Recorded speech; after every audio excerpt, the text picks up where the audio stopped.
nous permet d'avoir une référence, une base légale à la définition du travail saisonnier.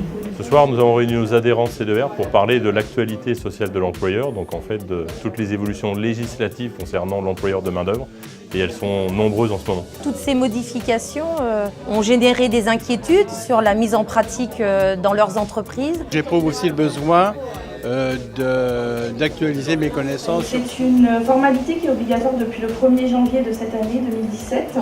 Donc l'objectif était de leur apporter des explications et des solutions pour une mise en pratique rassurée de ces dispositions.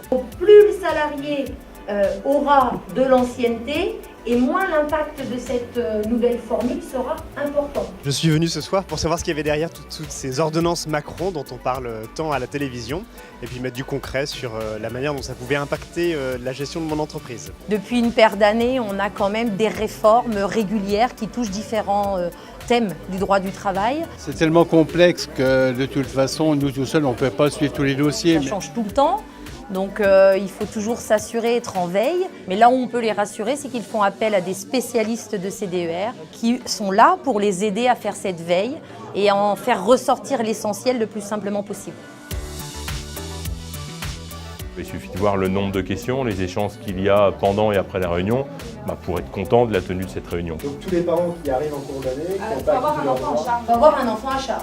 J'ai découvert que les salariés de moins de 21 ans qui étaient jeunes parents avaient le droit à des congés supplémentaires, donc je serais très heureux de leur accorder. Les gens sont intéressés parce que quand ils viennent ici, c'est parce qu'ils ont du personnel, ils sont confrontés à de nombreuses problématiques au quotidien. Les adhérents chez C2R viennent surtout chez nous chercher du conseil pour pouvoir l'appliquer de manière personnalisée dans leur entreprise. Donc le conseil, c'est les gènes de C2R, c'est l'esprit même de l'existence de C2R. Merci au CDER pour leur travail et leur soutien.